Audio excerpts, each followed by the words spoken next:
आज शिक्षक दिवस के मौके पर एक तरफ जहां पूरा देश उनके समाज और राष्ट्र के निर्माण में योगदान को लेकर प्रशंसा कर रहा है, तो वहीं मध्य प्रदेश में शिक्षक लंबे समय से अपने साथ न्याय को लेकर दर दर की ठोकरें खा रहे हैं।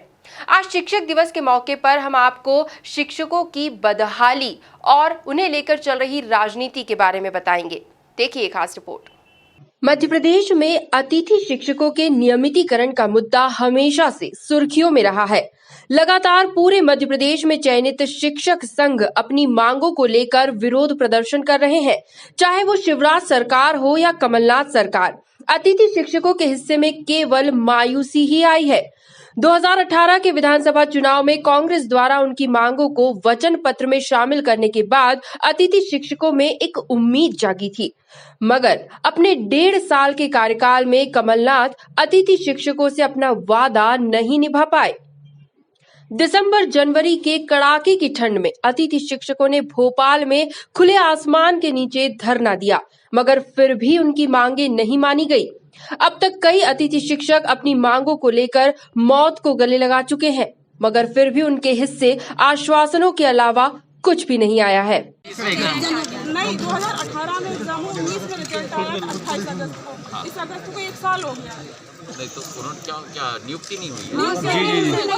अरे यार भैया, अरे क्या बात है? अरे यार भैया, कितना छूट ग्रेड 1।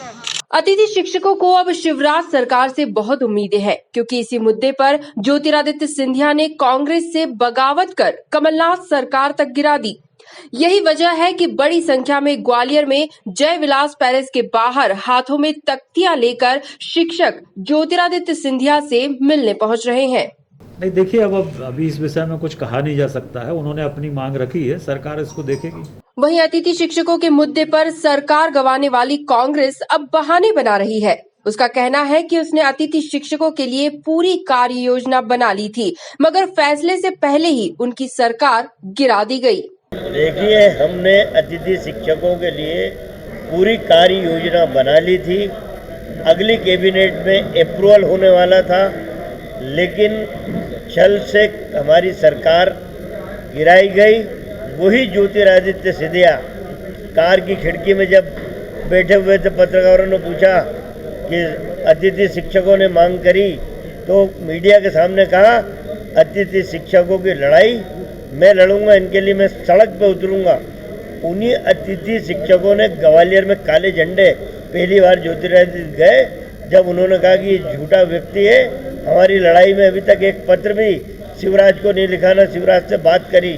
तो ये हमारे नाम पे राजनीति करके कांग्रेस को कटघरे में खड़ा करना चाहता है। कुल मिलाकर राज्य के 75,000 अतिथि शिक्षक और 2,000 अतिथि विद्वान, जिनके कंधों पर राज्य की शिक्षा व्यवस्था चलाने का भार है, वो आज कांग्रेस और बीजेपी के बीच एक फुटबॉल बन गए हैं।